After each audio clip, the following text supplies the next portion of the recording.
Bismillahirrahmanirrahim. Me emrin e Zotit, mëshiruesit, mëshirbërësit, mëshirëplotit. Të dashur qytetar, të respektuar besimtar, vëllezër e motra. Sot, në këtë natë të bekuar të Ramazanit dhe në atmosferë festive të datës sonë më të rëndësishme kombëtare 17 shkurtit, ditës së pavarësisë së vendit tonë, zemrat tona rrahin njësoj për besimin dhe atë dheun tonë. Ramazani është muaji kur fjala hyjnore zbriti si dritë për njerëzimin, udhëzim për zemrat, shërim për shpirtrat dhe mëshirë për botët. Është koha kur zemrat hapen për librin e Zotit dhe shpirtrat për ulen para madhërisë së Tij. Ai na mëson durimin, faljen dhe solidaritetin, duke na kujtuar se forca më e madhe e njeriut është zemra e pastër dhe dora që ndihmon. Zoti i Madhërisëm thot, muaji i Ramazanit është muaji në të cilin zbriti Kur'ani. Ky muaj i bekuar na fton në rrugën e drejtë, na edukon me drejtësi dhe mëshuri e moral të lartë dhe na udhëzon drejt paqes së brendshme. Ramazani është shkolla e shpirtit, ku besimtari pastrohet nga gabimet, forcohet në besim dhe rritet në devotshmëri. Është koha kur leximi i Kur'anit bëhet frymarrje zemrës, lutja gjuhë e shpirtit dhe sadakaja dritë në rrugën tonë. I dërguari Muhamedi alayhis salam ishte njeriu më bujar, ndërsa bujaria e tij arrinte kulmin pikërisht në këtë muaj të bekuar. Në këtë natë të bekuar, kur hëna e Ramazanit ngrihet mbi horizontin shpirtëror të vendit tonë, le të reflektojmë për dy dashuri që na formësojnë, dashurinë ndaj fesë dhe dashurinë ndaj dheut. Ramazani është më shumë se agjërim, është një shkollë hyjnore, vetë për mbajtjeje, pastrimi ndërgjegjes dhe lartësimi moral.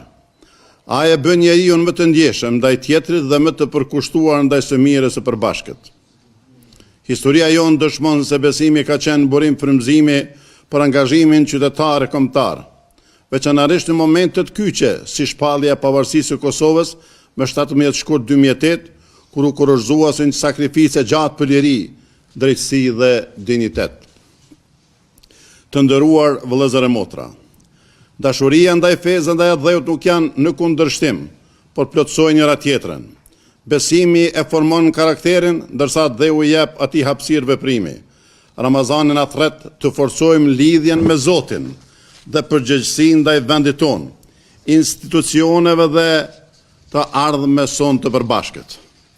Agjërimi i muajit të Ramazanit është një nga adhurimet më të veçanta, sepse është ibadet që besimtari e kryen vetëm për hir të Krijuesit, me bindje të plot, vullnet të lirë dhe sinqeritet të thellë shpirtëror. Ai nuk është thjesht përmbajtje nga ushqimi e pija, por një akt i pastër devotshmërie që buron nga zemra dhe dëshmon besimin e vërtetë. Për këtë sakrificë të heshtur e të sinqert, agjëruesi ka shpërblim të veçantë tek Zoti, sepse agjërimi është adhurimi intim mes robit dhe krijuesit të tij, i njohur plotësisht dhe vetëm prej tij. Në këtë qëndron madhështia e tij, një përkushtim i brendshëm që e pastron shpirtin, e forcon karakterin dhe ofron njeriu me mëshirën hyjnore. Të dashur qytetar, vëllezër e motra, mesazhi i Ramazanit është paqeja. Ai pastron zemrën nga urrëtia, ndalon fyrjen dhe ngre respektin në themel të bashkëtesës. Është thirrje për vetëpërmbajtje, vëllazëri dhe dashuri aktive që sjell harmoni shoqërore. Nxitja e urrëties është mkati i rënd dhe tradhtia ndaj frymës së këtij muaji. Ta ruajmë vëllazërinë dhe kombin ton me zemër të pastër dhe vendosmëri, që dashuria të triumfojë mbi çdo përçarje. Le të lutemi që ky Ramazan të na gjejë më të bashkuar, me vlera më të fortë, në besim dhe më të vendosur në mbrojtje të lirisë sonë. Le të jetë kohë reflektimi për thellimin e dashurisë ndaj fesë, si burim drite dhe ndaj Kosovës si amanet i të parëve e përgjegjësi ndaj brezave që vijnë. Në emër të Bashkisë Islame të Kosovës dhe institucioneve të saj, si Mufti i Republikës së Kosovës, ju përcjell urimet më të sinqerta për ardhen e muajit të bekuar të Ramazanit.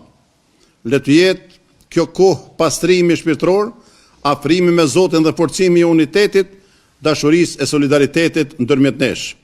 Gëzuar dhe me fat muajin e bekuar të Ramazanit, Zoti e bekoft popullin ton dhe Republikën e Kosovës.